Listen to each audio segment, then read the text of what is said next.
I've been wanting to do this for a while, but I know. life's nuts sometimes.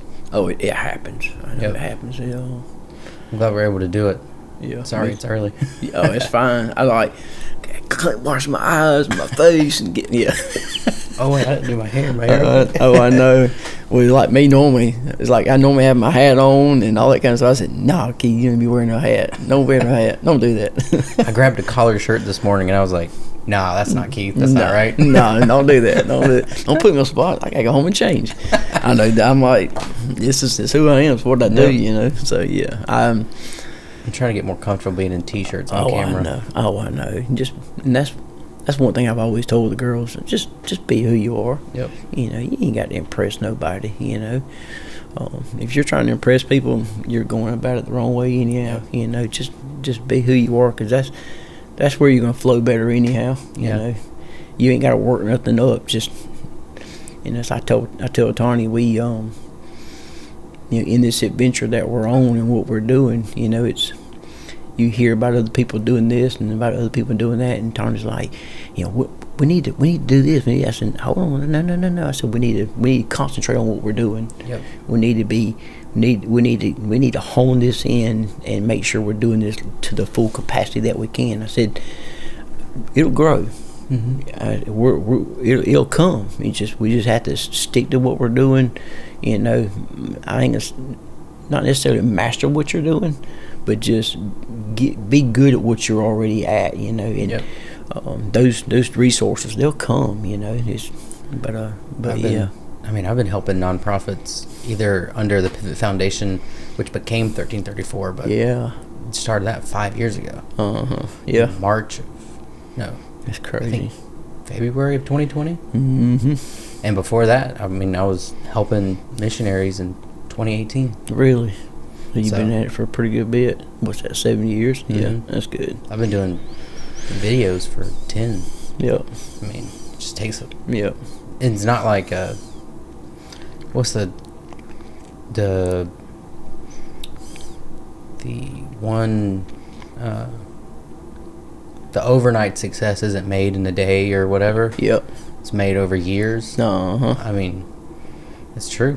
Yeah. Like, I'm on almost my 20th podcast episode. That's cool.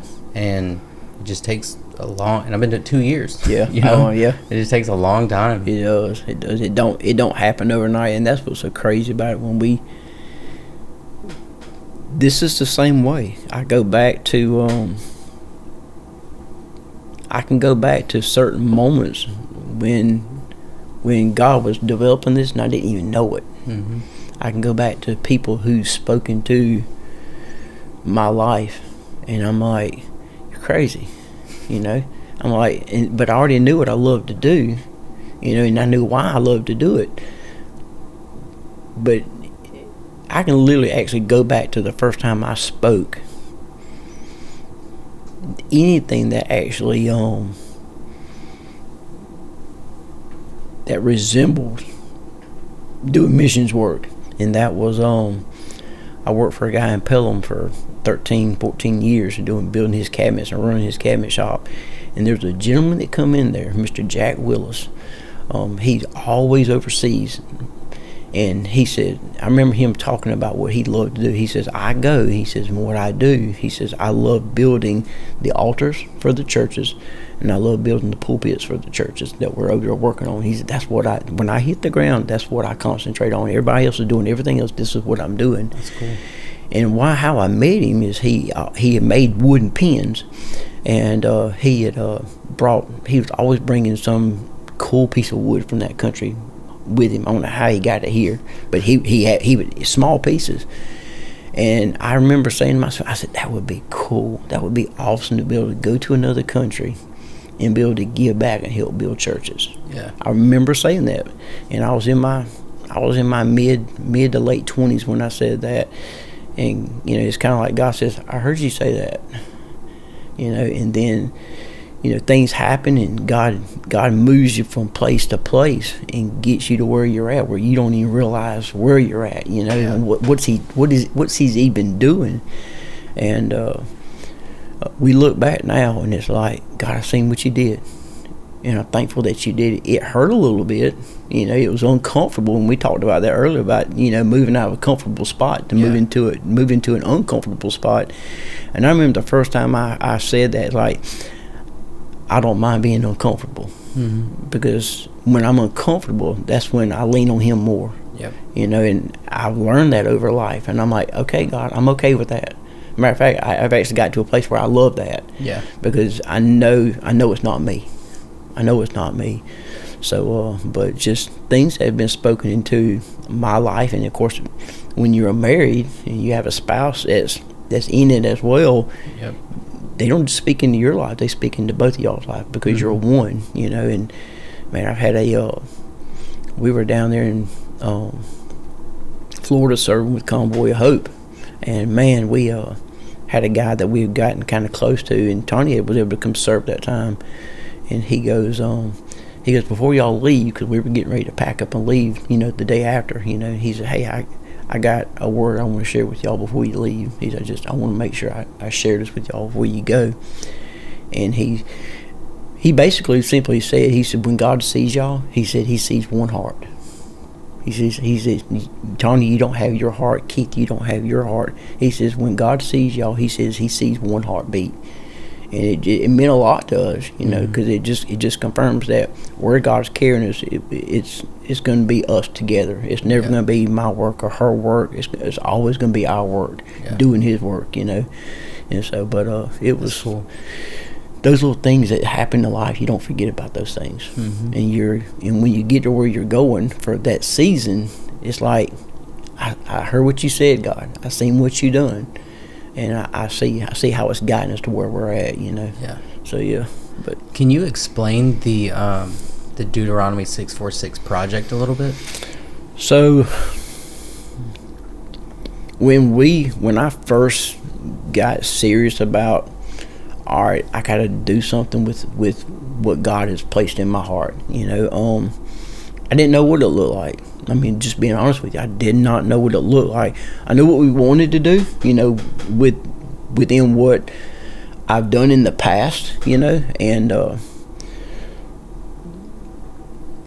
the Deuteronomy 6, verses 4 through 6, it talks about loving the Lord your God with all your heart, with all your soul, and with all your might. And through life, I've been able to do that to the best of my ability, and it's because of people that has paved the way, and it showed me and pointed me in the right direction. If it weren't for the people in our path, we wouldn't be where we're at, and so I'm like, my God, I want to do the same thing for somebody else. I want to help meet them where they're at, and I want to help get them to where you want them to be at.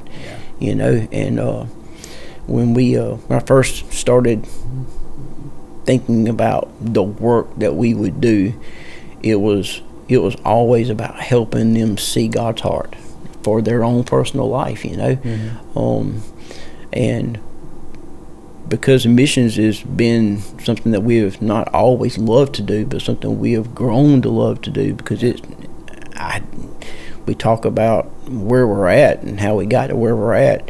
We're to most people, they would be like, I never thought I'd be where I'm at today. If you had told me 30 years ago that I'm downtown Albany at 9:30, 10 o'clock at night looking for a guy because I didn't see him today, I'd tell you you're crazy. But it's finding people where they're at and helping them Can you move the mic get out of that place. closer? Yeah. But Sorry. you're good. But it's loving people right where they're at. Yeah. And helping them grab a hold of the love that God has for their life, In what ways do you? Well, I want to know what ways you've done it in Albany, but how did it start? Because you mentioned Convoy of Hope. So how did your missions work? So our mission stuff kicked off. The church we were at. We left our home church, not in a good way, because of something that happened. I didn't understand why it happened, but God says, you're not growing here. You're not going to become who I've created you to be. You're not going to do the work that I've called you to do where you're at. And so we found ourselves at Victory of Albany, here in Albany, and initially didn't know why we were there, didn't understand it, but the pastor of that church, he loved missions with all of his heart. He was all about reaching out into the city. He was all about, going to other countries and not even physically going, but financially supporting, other organizations and churches to just help them pick up and grow and become what God's called them to be. And we got a taste of that while we were there. That's awesome. And just it's amazing that how God can take you. I grew up on a dirt road 4 miles out of town. Didn't have a lot. Grew up real simple.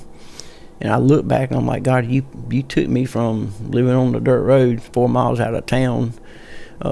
Didn't ever leave Camilla, except for when I'd go see my dad during the summertime. And I said, I'm traveling the world now, and I'm meeting people where they're at, and I'm sharing the love of who you are with these people, And I understood, that it was definitely something greater than what I was or I could ever be, sharing his love, But it grew from there. It grew from Victory of Albany is where it come from. I'll always go back and say this is where God started it at. This is where God birthed it. This is where He seeded our life with it. Stepping into somebody else's life that's in that's not in a good spot, and they've lost hope. They're at the brink of just literally not knowing what to do, and be able to step into their life and refresh them, just for a moment.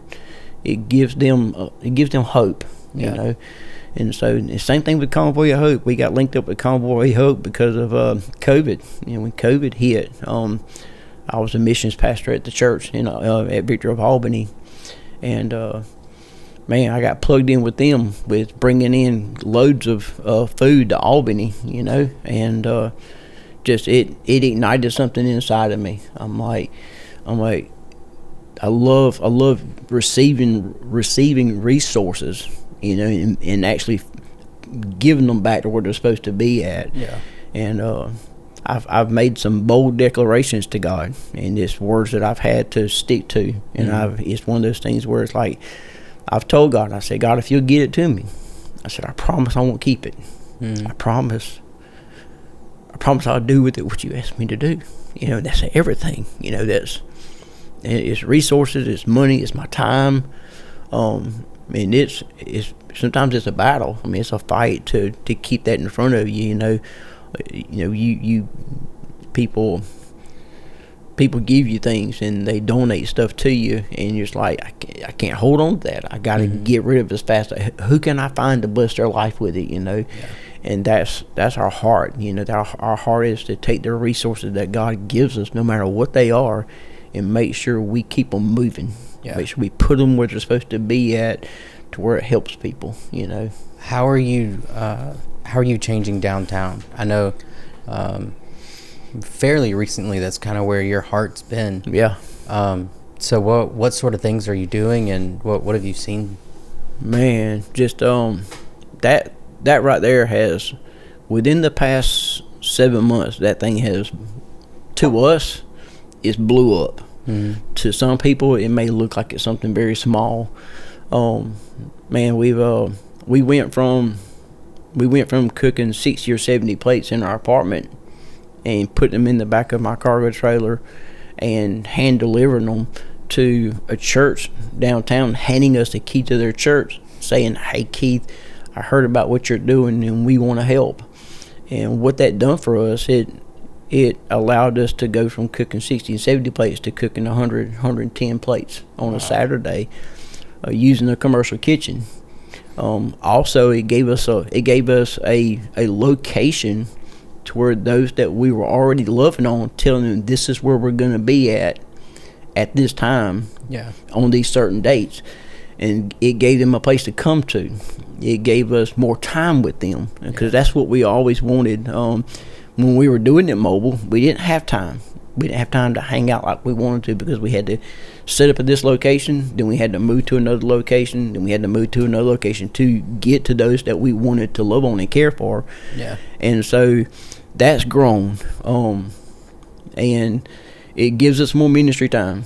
It gives us more time to share who God is to them through us as well. Because, when you're talking about helping someone understand the love of God and helping them to love Him with all their heart, their soul, and their might, you need time with them. Mm-hmm. And on our Saturdays that we were doing at Mobile, we just felt like we were coming in like a storm and dropping off food and talking with them for just a minute and having to move on to another location. Yeah. While that time it was great, but to us it was like it wasn't enough. Great but it doesn't was getting us by. Mean ideal. So the cool thing is about doing it all downtown is you get to know these people. Yeah. You get to know their name, you get to know their faces, you get to hear their voices, and to us that's building those relationships, which is what we want. It's not a thing to where we want to drop off some food or drop off some resources and say, hey, see you later. It's one of those things to where we really want to spend time with them and get to know who they are and know their story. Yeah. And help know where they come from and help them move forward where we feel like God wants to carry them as well. But so is it are you primarily just providing meals on Saturday? What all is it? So I know you did the haircut. You would be surprised the simple things that seems to spark hope in somebody's life. Within the past couple of months, we've been able to do haircuts. We've been able to do give them opportunity to take showers. Mission Change about 2 months ago, Todd LaDonna Urick hit us up, said, hey Keith, we've got a mobile shower trailer unit that our organization has, and we're not using it no more like we used to. Would y'all like to have it? That's and awesome. I was like, yes, we would love to have it. And so we've used it 3 times as of right now. And I know how much I love to take a shower and get cleaned up and put on fresh, clean clothes. That's something that we've been able to forward them as well with downtown. Is it primarily homeless people? So it's not all homeless. That's what's so amazing about it is people think that you're only dealing with homeless people. Yeah. And we've learned terminology and vocabulary for when you're loving on these people. The Methodist Church has been doing serving them on Sundays afternoon at 4:30 for a long time. Mm-hmm. And they call them the neighbors is what they call them. And so to us, that's what we call them as well. They're our neighbors. We're loving on our neighbors is what we're doing. But no, they're not all homeless. There's a lot of them. They have somewhere to live. But they're in a bad spot. Their finances are slim.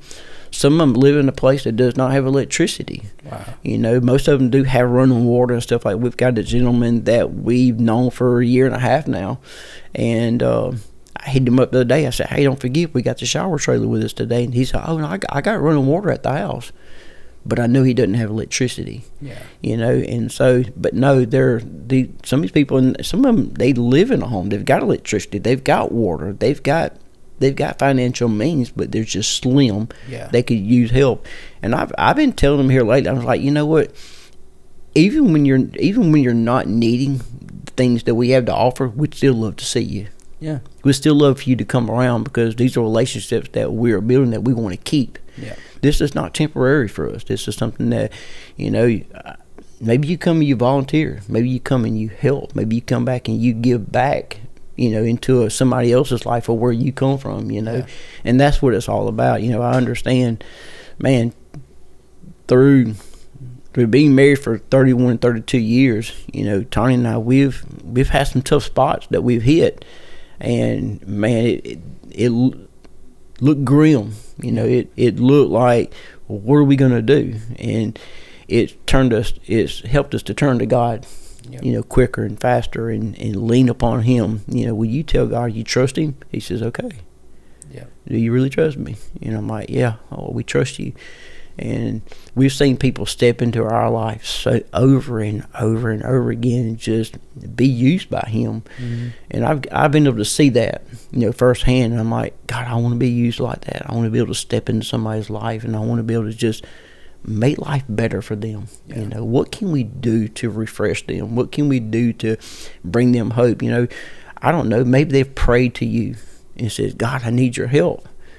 And I would love to know that I was used by you to step into them to be an answer to their prayer. Yeah. To where they said, I prayed for that, and you sent somebody. Yeah. And I'm like, God, send me. I prayed that. God, send me. God, when you call my name, help me to be willing. Help me to be obedient. Help me to be where you want me to be at, doing what you called me to do. And we've seen it. We've got stories over and over again where it just seems like God ordained that. Yeah. He set that up. There wasn't nothing that I could do to set that up and to make that happen, but he did. And I'm like, thank you, God, that we were able to show up and we were able to be your hands and your feet. Yeah. But yeah. So, yeah, I think that's one of the biggest misconceptions is, well, there's just a bunch of homeless people downtown. No. Oh, well. And I think it's really easy for people to forget that your life hasn't always been easy. No. It's like, remember when you were struggling? Yeah. Remember when you ran out of gas on the side of the road? Man. Like, yeah. Remember when you only ate ramen noodles for 6 weeks because it's all you had? Yep. It's like, imagine how much someone providing a nice home-cooked hot meal would have been. Yep. It's like, I think it's really easy to forget where you've been to relate where people are. Yep. And I know there's a lot of people that are like, fix downtown, we need more businesses. And it's like, nobody wants to actually be the hands and feet. Nobody wants to actually move. Nope. They want to sit on the couch and talk. They want to sit behind their keyboard, but they don't actually want to get face to face and help somebody. Mm-hmm. And I think that's what's so powerful about what you're doing. And like, you have volunteers every week. You have a bunch of people. That's what's so cool about that. And that's another thing that just blew up. It went from me and Tanya, and actually one of the gentlemen that was homeless, his name's Leon. He lived on the streets, and he got help. And Tanya and I watched him be transformed, all because we included him, all because we made him a part of what we were doing.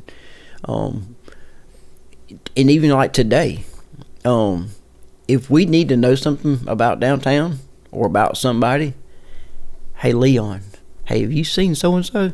And he'll go, yeah, I saw them today. They were down here at such and such.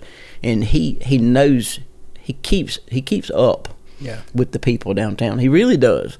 But we've literally watched our crew grow from 2 or 3 with me and Tanya. Stephen and Susan folded in with us, and it was just us 4. And then all of a sudden it grew to like 10, 15, 20. And I think we've had about 30 there on a Saturday, serving. And it's just like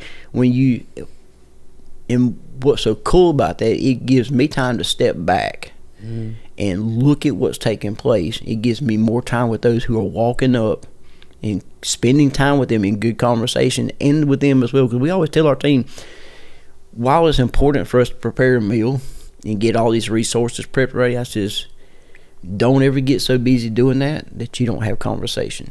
Yeah. Don't get so busy doing that you feel like you can't stop and spend a few moments having a good, solid conversation with some of our people who come and making sure that if they need prayer, let's pray for them. Yeah. Because that's the one thing we tell them. I says, hey, guys, don't forget, we'll pray for you about anything you got going on.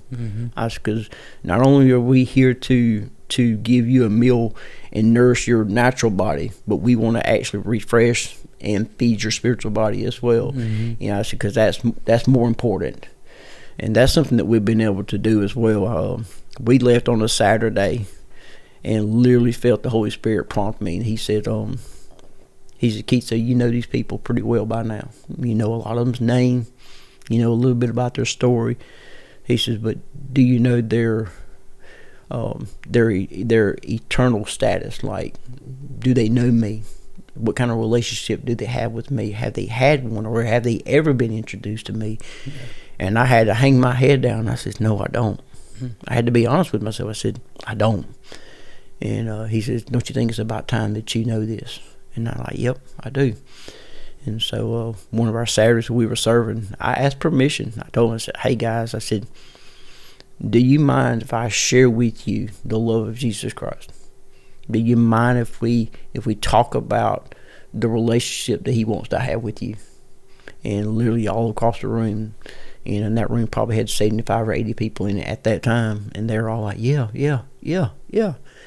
And so I went into sharing with them who Jesus was, his love for their life. And I know I was talking to a room of people that knew who he was. Mm-hmm.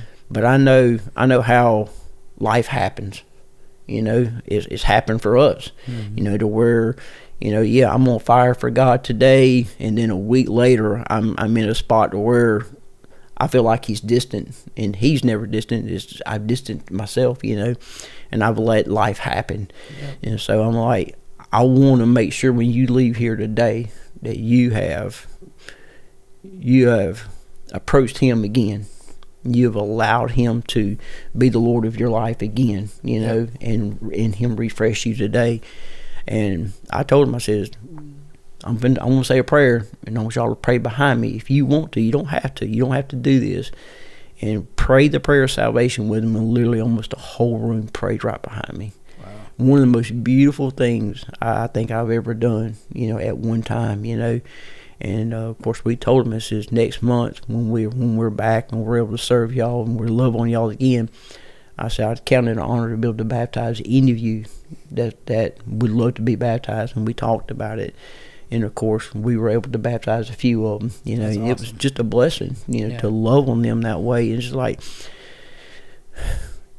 you've got your own little small little congregation, and you're building it. You know,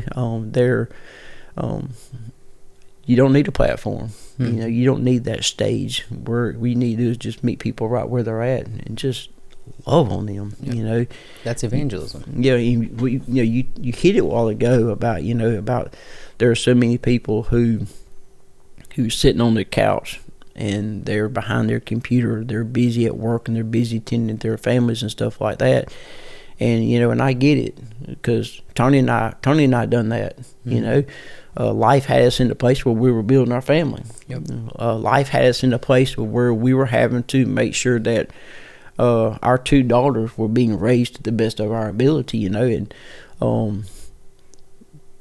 but when they were old enough to where, not that they could defend for themselves, but when we could fold them into what God was doing in our life, we were able to take off and run with this. You know, we were able to include them in this. But our prayer is that, you know, that others would join the work. You know, not necessarily here in Albany, but wherever you live at. I think about this. I'm like, okay, God, so you're starting this with us here. I think every community needs this kind of outreach in their city and in their town, no matter how big or how small it is. You know, when community comes together, life is better. Yeah. It's as simple as that. And you can't forget people.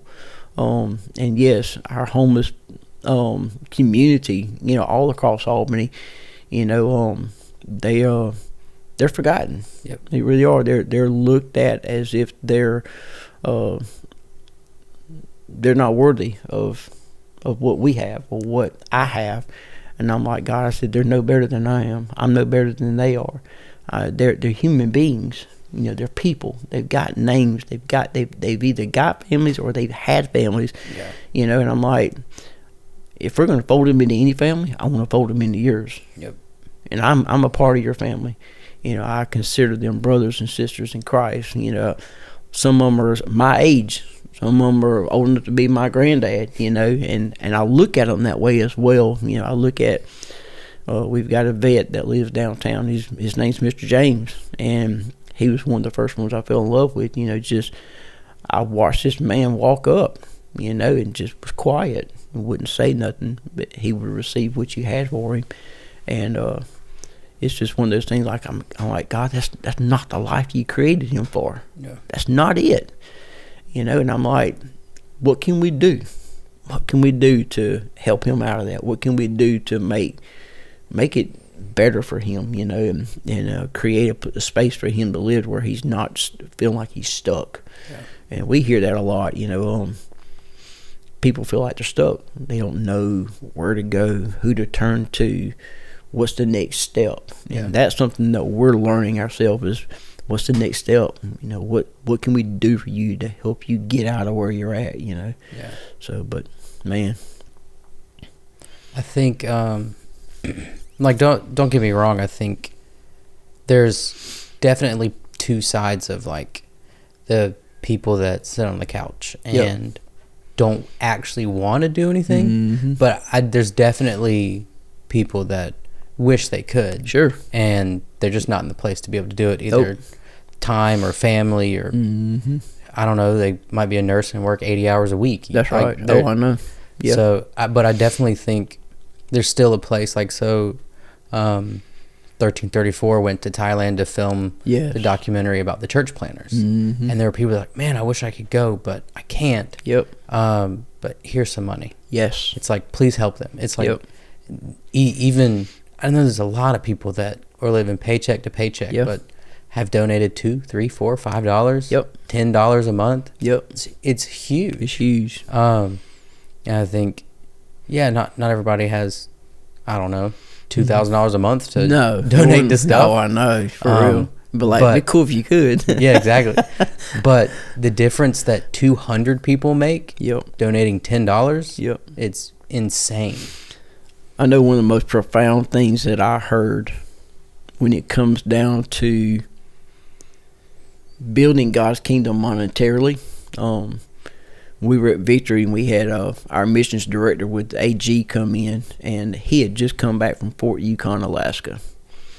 And I remember him standing on the platform that day, and our church was the first church that he actually presented this to in trying to help raise money to build a church in Fort Yukon, Alaska.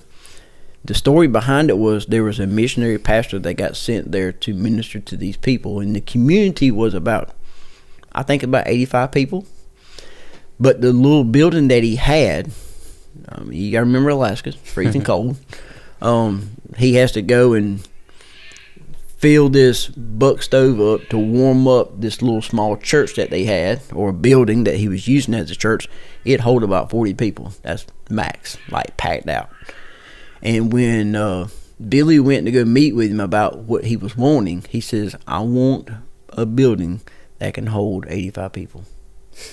He said, I want a building that we can fit everybody in town in. Yeah. And it might have been 185 because it might have been 185 in the whole community. But he said, I want a building that everybody in the community can come at one time. Yeah. He's just, now, granted, a lot of them will not come right now because we're still ministering to their life because they're not willing to let go and what have you. So, but Billy says we need to raise $100,000 to build this building. That's what we need. And he says, when I came back and presented it to our board, and they're like, Billy, how in the world are you going to raise $100,000? He says, it's simple. I thought about it on my way back. He says, I need 100 people giving me $1,000. Or I need 1,000 people giving me $100. Yeah. He said, it's just that simple. And when he said that and come out of his mouth, I looked at Tanya and I says, we're going to sow a seed in this. I said, because I feel like that's what God wants us to do. And, and that has always stuck with me. Yeah. There's a mountain that stands before us all. I mean, it really is. And provision's there. But we just got to wrap our mind around and simplify it and make it happen. When we started Deuteronomy, I knew it's going to take financial help and financial support and a recurring flow of it to get it done. Did I know how to go about doing it? No. In my brain, I thought, people love me. People know my heart. They're just going to fold into what I'm doing. No, that's not it. It's hard. It's very hard. It's very hard. It's real hard.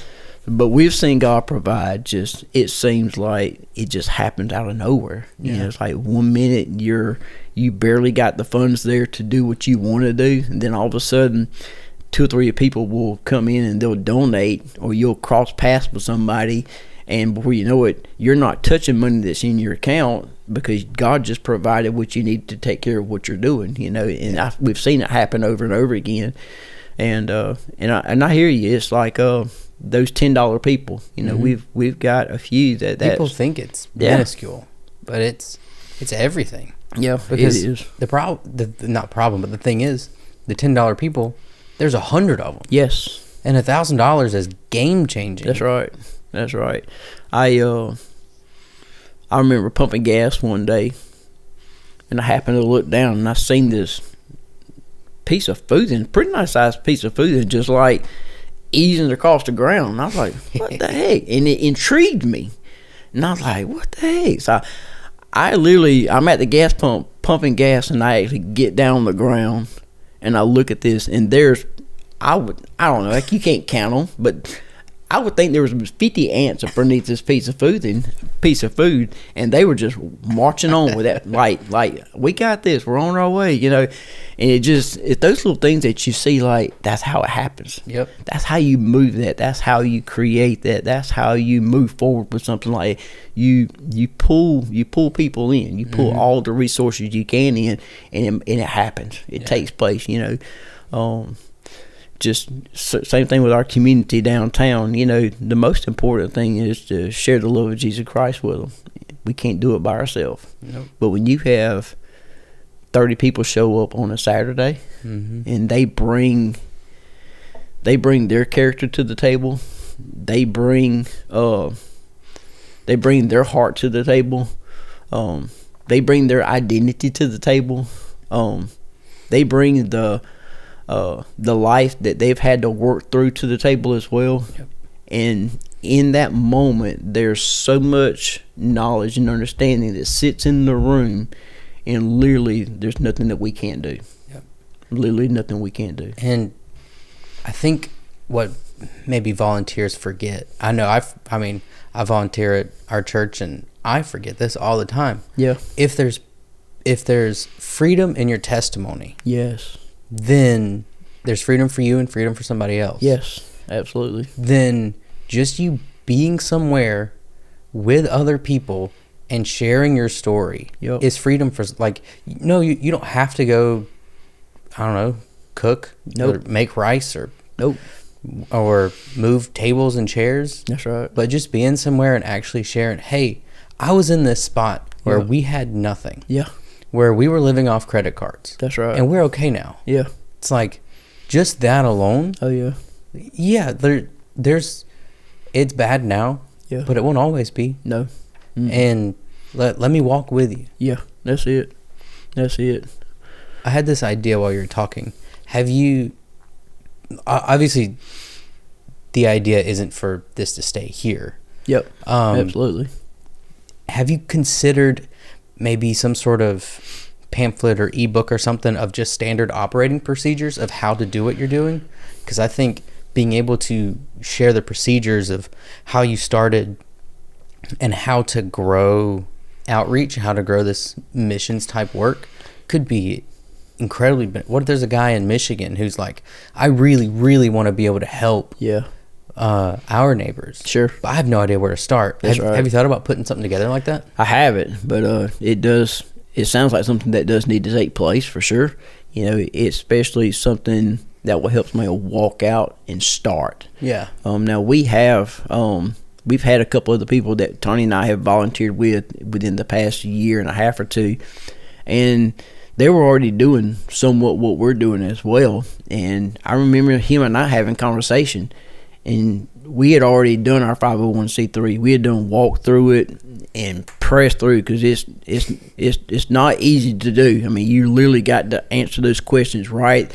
That's going to keep your identity moving forward. Yeah. And you can't say this is who I am as a 501c3 and get it all done, and you have to stay within those parameters as you walk that out.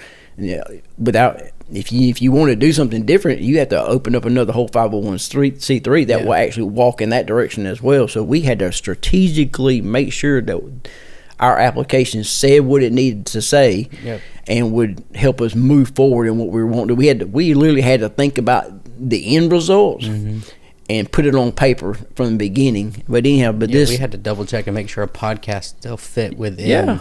Oh, and absolutely. it does. But at first we were like, my board of advisors, they were like, hold on, we gotta double check our paper and make sure this, it sounds like it fits, but we need to double check. But him and his wife were already doing the work, and we just got to talking about having donors and stuff. I said, I'm going to tell you, I said, people will hear your heart and they'll want to give to you, but I think it's going to be limited until you become a 501c3 and people know that they can get a tax credit for it. I mean, that's cool, that's great. But when you start having businesses that actually write you checks, they're going to want to know, are you legit? Yeah. And a 501c3 proves that you're legit, that you're serious about what you're wanting to do, and that this is not just some little fly-by-night thing that you're doing. So yeah, for sure, we helped him navigate that. That's cool. We said, hey, this is what you need to do. This is who we went through. And we had, every time we would meet and we were serving downtown, we'd talk about, their process. And sure enough, man, before you knew it, they wound up becoming a 501c3. That's awesome. And we've heard of other people come alongside them and donating and helping them with what they're doing as well. And I said, it's a process, but yes, to help other people navigate that, sometimes they don't know what those next steps are, and somebody who's been through it, share what you done. Share how you went about becoming who you are. And even that, I even think about it all the time. I'm like, so I need to find somebody else who's doing more than I'm doing already now. I need to just go sit down with them and say, all right, this is where you're at, this is where you've been for a while. Not that we want to mimic and do what you're doing, but what are some next steps that you feel like we need to do as well?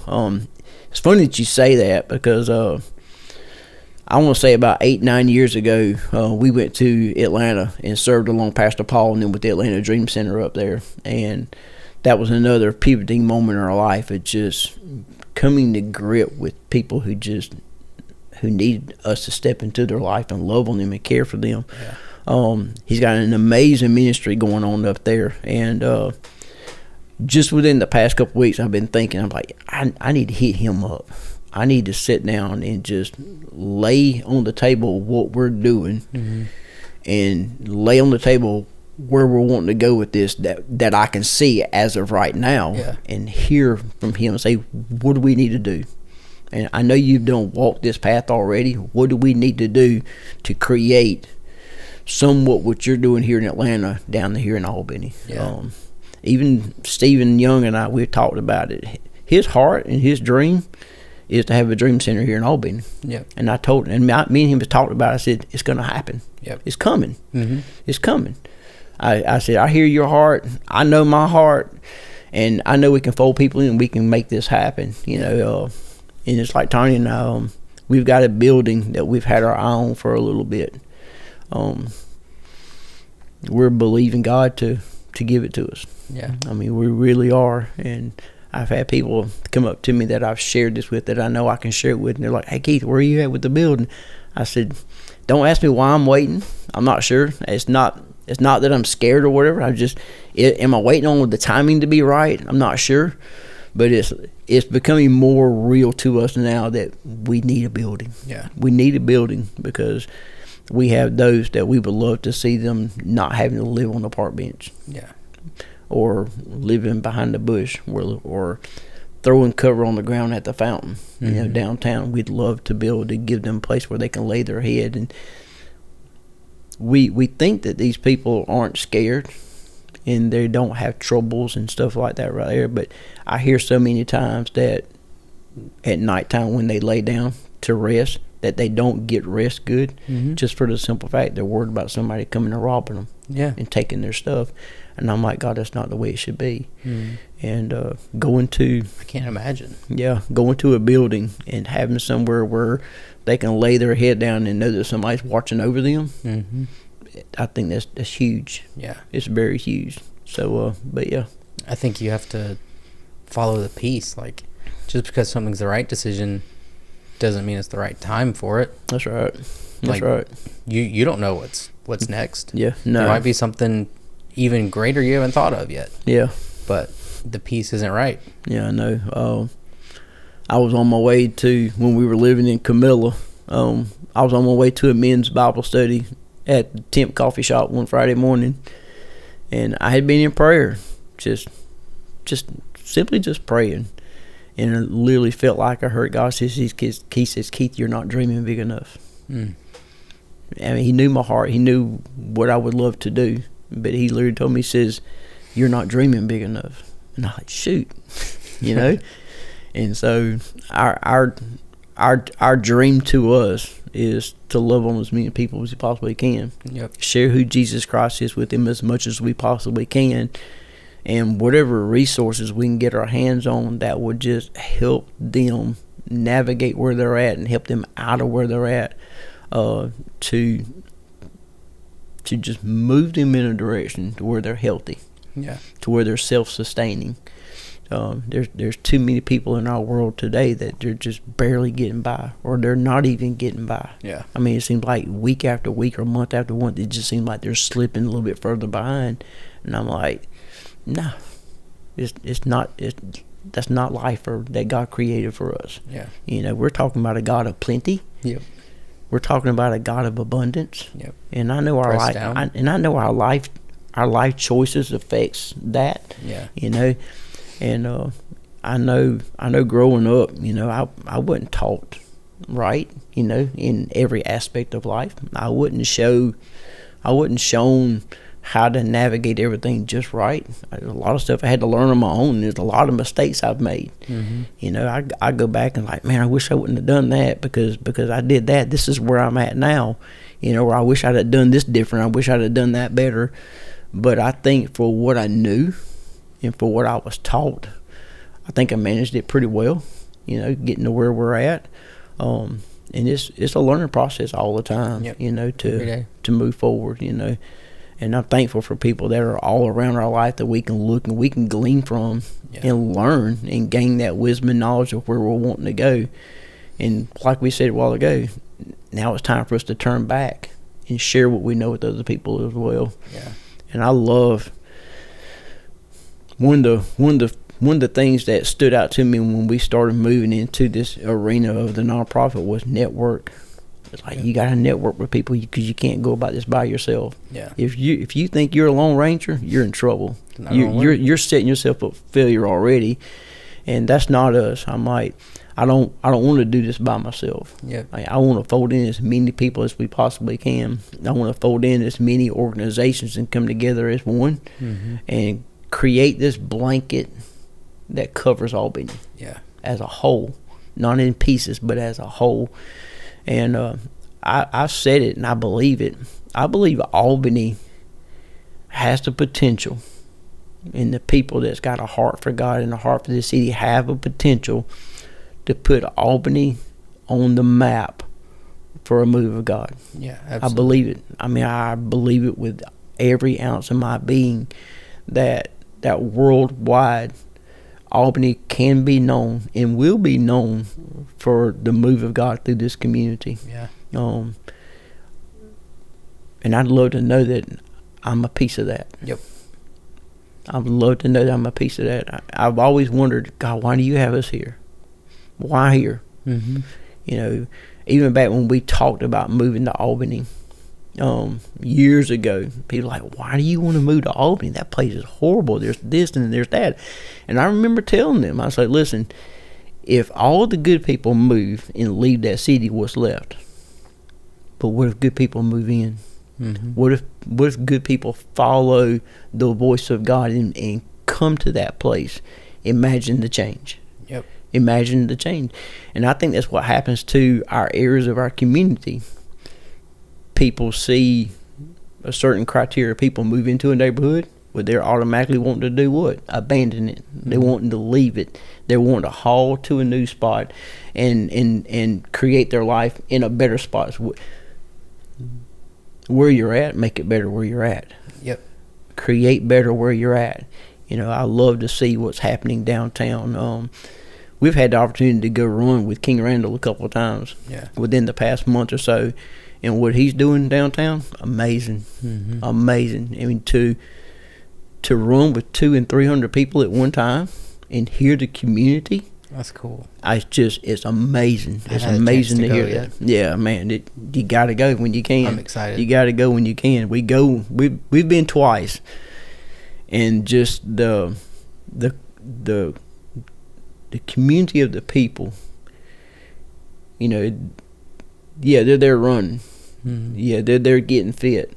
But to see the different people who are coming, young, old, white, black, whether you're healthy or not healthy, they're showing up. Yep. And it's because somebody says, let's do this. Mm-hmm. Let's change. Let's make something happen. Let's come out of the places where we're at, and let's be seen for who we are. Yeah. But the people of Albany are coming out. Mm-hmm. I mean, they really are. So the health aspect is one of the things I'm very passionate about. So I'm really excited that he's doing that. Yeah, absolutely. Have you seen any miracles firsthand downtown? Man, golly.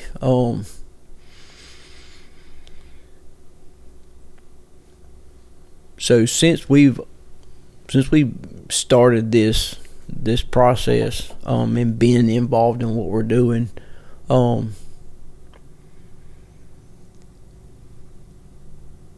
we've got a young lady that we met probably about a year and a half ago. When you looked at her, you thought she was 9, 10, 12 months pregnant, like literally. Man, we prayed for her several times. She had a bunch of doctor's appointments, and it just seemed like every time you turn around, those doctor appointments were failing. Like they couldn't help her, wouldn't want to help her. Stephen and Susan had come alongside of us and were helping us as well.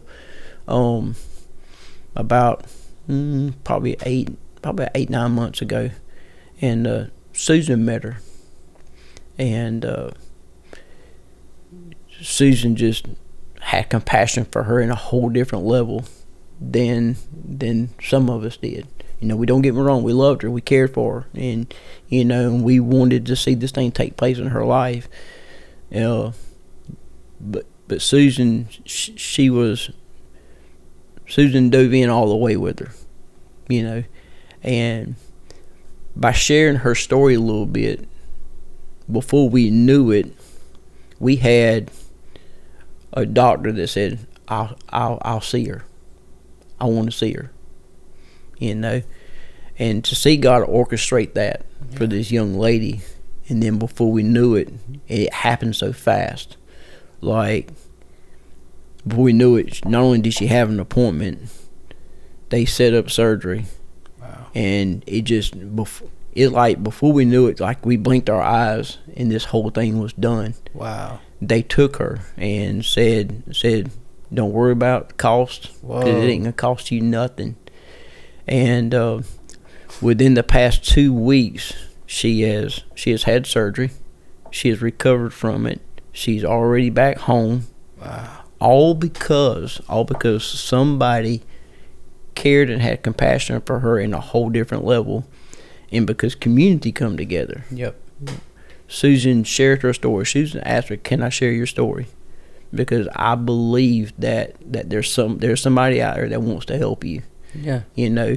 And wow. Right now, we believe that she walked with that tumor for over 2 years. Whoa. And Susan shared with everybody the size of it. Like she was toting a 41-pound tumor. That's what she was toting, a 41-pound tumor with her. That's one of the things that's been huge. Yeah, that's insane. I mean, it's huge. And people say that God's not a God of plenty. Man, God's not a God of yeah. And and to see him orchestrate that was just amazing. I have not yet seen her yet. I can't wait to see her because she's still recovering. I mean, you remove something like that from your body. Yeah. It takes time to recover. Absolutely. I know Susan has been by to check on her and make sure she's good and stuff like that. We've been able to make sure that she's got the things that she's needing to to kind of walk out in her finish out her healing. But other than that, I mean, you say miracle, to take another breath is a miracle. Yeah. I mean, it really is. For them to continue living is a miracle. Mm-hmm. I said it to them so many times. I'm like, y'all are a beautiful picture of what perseverance really looks like. You are a beautiful picture of what courage looks like. Because I thought about it. I'm like, God, I don't know if I could do this. Mm-hmm. I'm like, let something life-threatening happen. Let something that would just alter my whole life and put me in that kind of place. I don't know. Mm-hmm. I don't know how I would be. Yeah. Could I even handle that kind of pressure? And here they do it. Yep. Here they do it. Every day. I think when we don't see one of them, I wonder where they're at. I wonder, are they okay? I mean, I really do. We see the look on their face sometimes when they come in, and it don't look good. And to see them leave in a whole different light, to me, that's a miracle. Mm-hmm. That's a miracle to us, that they don't give up. That they have not said, you know what, they've not thrown in the towel. They've not chosen to just give up on life completely. Like there's a thread they're hanging on to, yep, and they won't let go of it. Mm-hmm. To me, that's a miracle. That's a miracle within itself. How many people do you see each week? So anytime that we serve, man,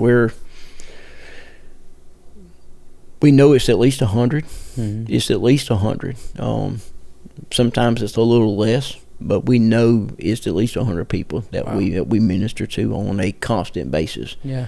And then there again, we're in between what we do. We're still downtown. Yeah. We'll ride. I mean, we'll hop in the truck. We'll come in from work and we'll get supper and we'll eat and say, hey, you want to ride downtown?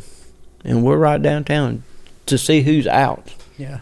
See who's out and about. Because sometimes you can ride downtown and you're like, you say there's 100 people around here that you're ministering to. I don't see but this one and that one. They have places they go, mm-hmm. and they don't just hang out downtown.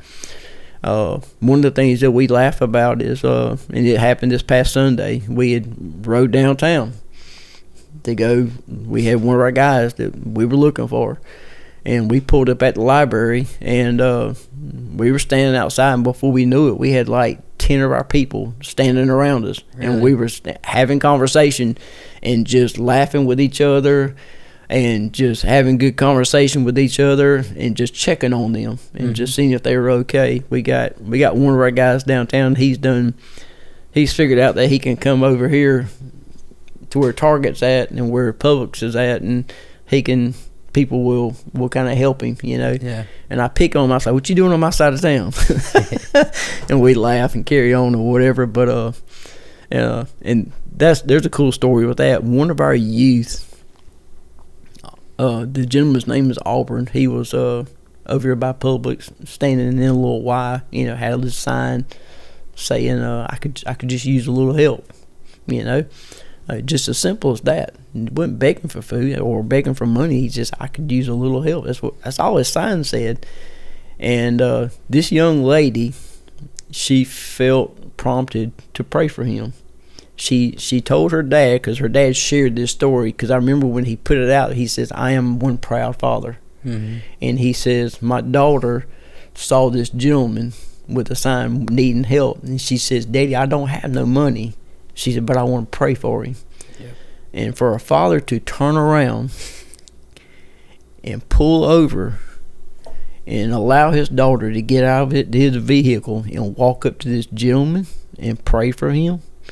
She not only did she pray for him, she actually got his name and found out a little bit about him before she prayed for him, or as she prayed for him. Yeah.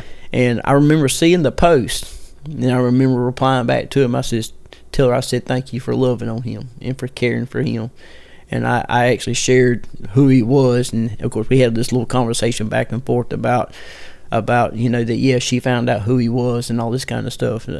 It's, to me, for a young person, to see that and then want to respond and want to react to it in that kind of way, here we go again. It's a miracle, because our young people in our world, there's a reputation they have that they're selfish, and they don't they just want to tend to themselves. They want everything for themselves. That's not the case. That's not the case. There are a lot of young people in this world, they have the heart of God. Yep. And for a parent to want to cultivate that and help give them the opportunity to express that, that's powerful. Yeah. That's powerful within itself. Absolutely. So, but how rare is that? It's very rare. Yeah. You don't see that.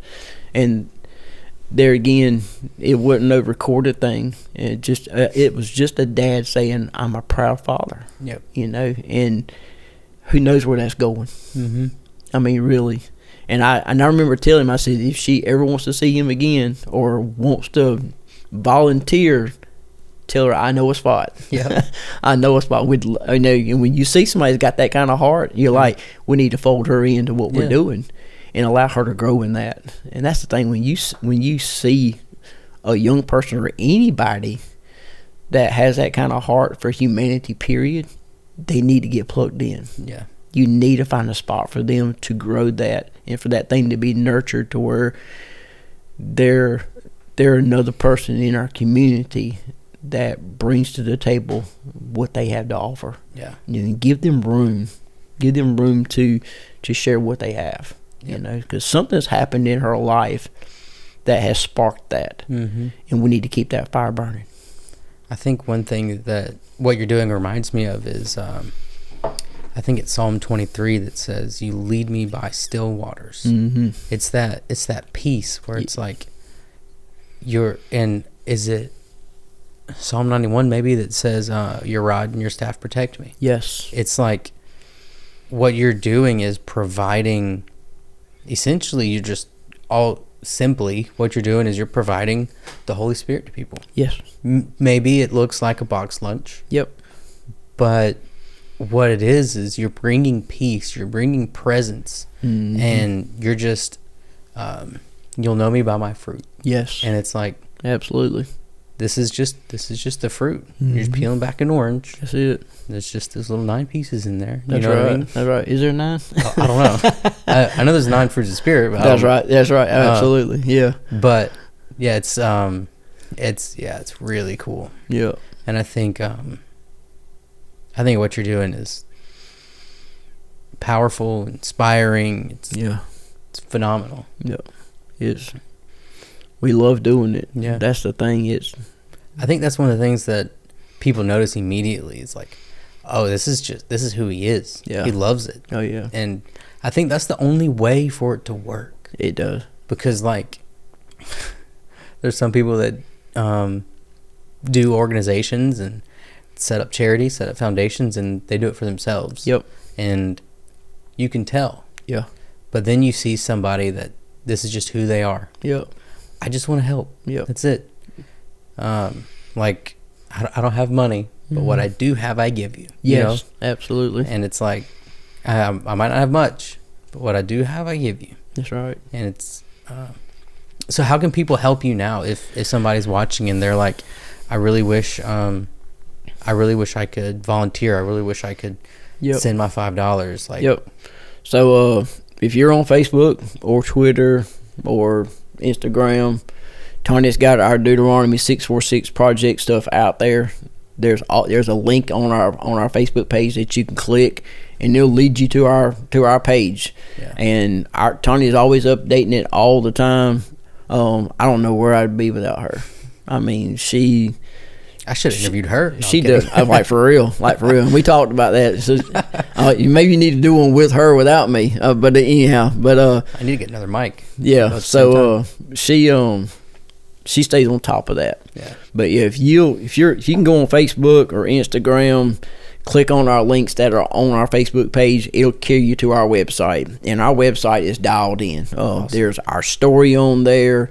There's links on there to where you can sign up to volunteer. It'll shoot us an email. We'll contact you, tell you when our next time that you can serve with us is.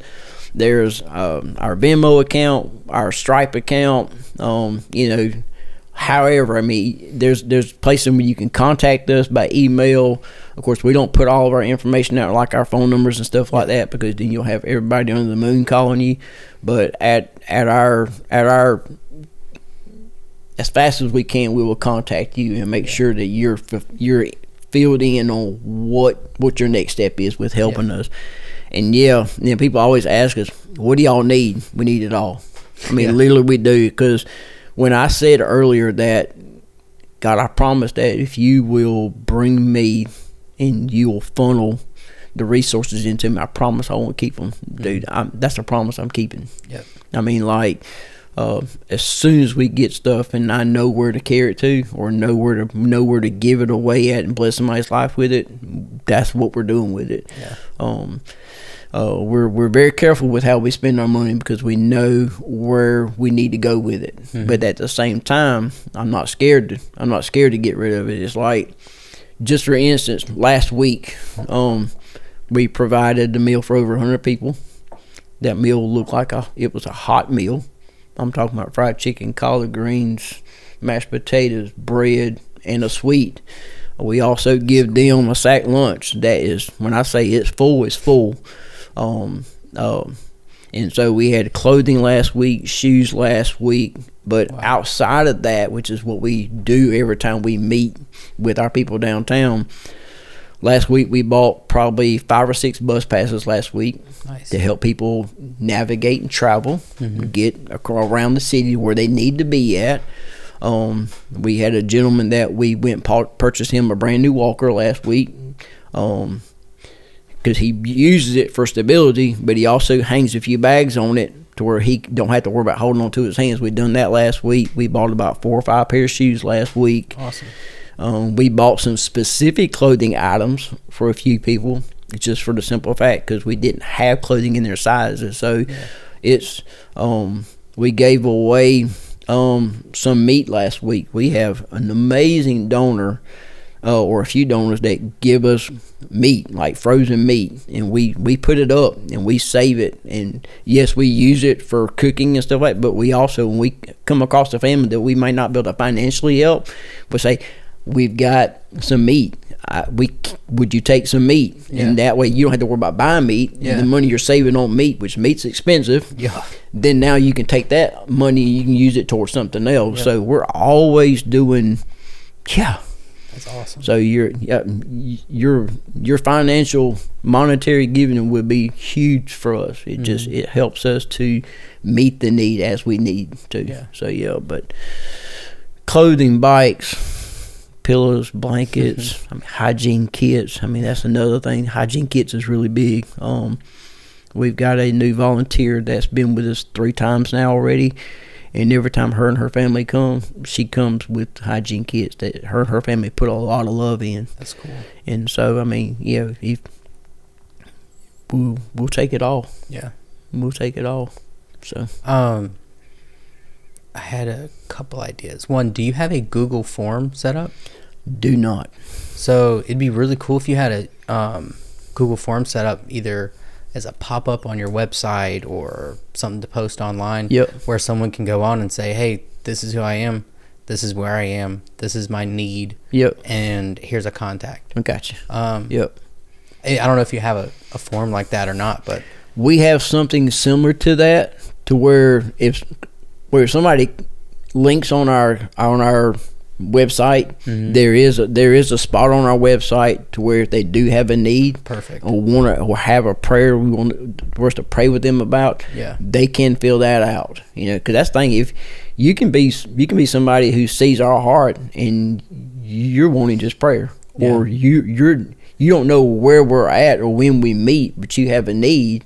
If we can fill that need, fill that form out. We'll either do the best I can to fill it ourselves, or we'll find out those that we are already networking with and say, hey, this is a need we got. What can we do? Yep. And we've done that. We've got a gentleman that we love on downtown. One of our guys, ain't seen him in about 3 months up until this point. And there again, this is us just riding, trying to find a guy, or trying to find one of our people, and we found him. Says there he is, and so I got in a conversation with him, checked on him. Yes, he needed something to eat, and before I left him, I said, "Anything else you need?" And he looked down at his feet, and he says, "I need a new pair of boots." Yes, we had the money to just go buy him a brand new pair if we needed to. Tony says, you know what, let's include our people in on this. I said, let's include our people on this. The crazy thing is he wears a size 18 boot. That's what's so crazy. He's a big guy. But Tanya shared it on our page. And within 30 minutes, somebody who had been following us said, I already got them coming.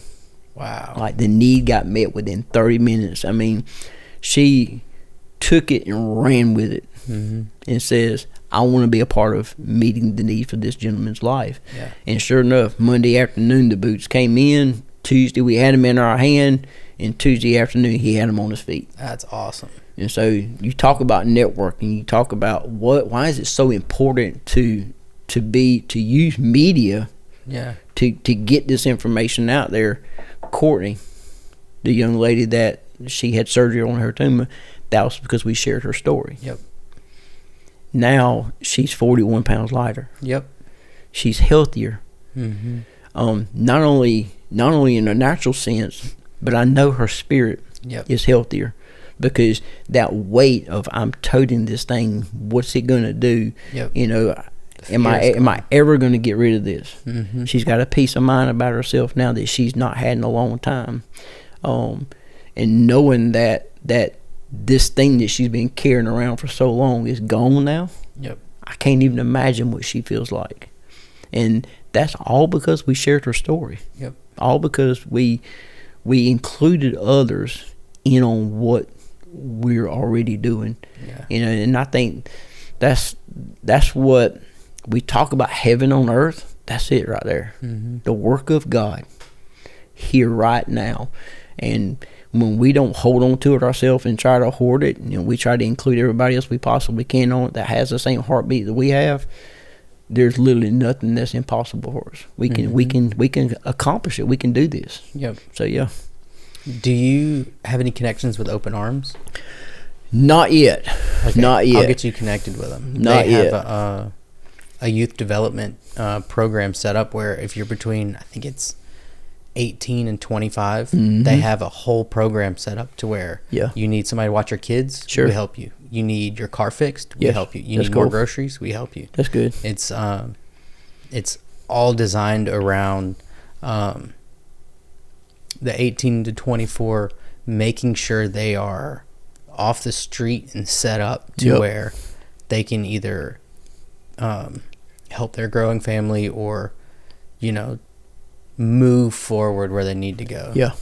Rosalind is amazing. That's cool. I need to get you connected with her. Oh, absolutely. Because if you guys run into somebody in that age that really needs help, that's right, you can get, because I think they even have places for people to stay and that's good, temporary housing. They have connections with permanent housing. They are amazing. That's good. Because you'd be surprised at the young people who need that help. I mean, they really do.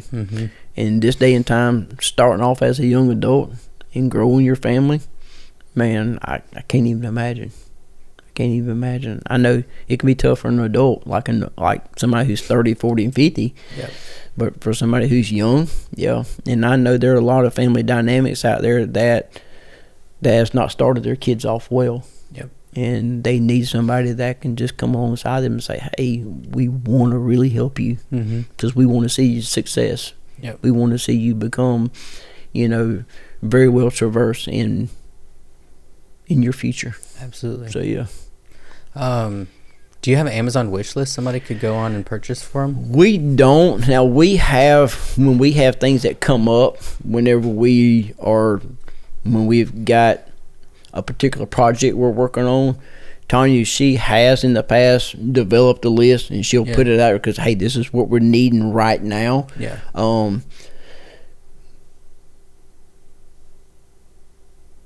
So I would. Yeah, I did an episode with King Randall about some of his fundraising dynamics. Yeah. He said that's one of the best things they do. He said that's lot of people would rather hand you something or give you something. Yep. And purchase it on Amazon. That's right. He said we get more donations from our Amazon wish list than anything. That's cool. From desks for kids to books and pencils and everything. That's right. He said it's the hands down one of the best things that they do. That's good.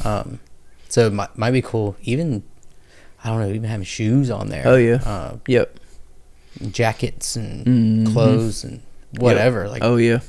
Shoot to go containers. For you sure. Can get anything on Amazon. Yeah, now. Anything because when we get ready to do our serve, we have our list up and we go purchase it and we go get it. But yeah, for us to move in that in that kind of dynamic to where we have a list out there all the time. Yeah, it's something that we've done in the past just for we know what we're needing right now. Mm-hmm. But yeah, there's always a list. Yeah, there's always a list for sure. Absolutely. So yeah.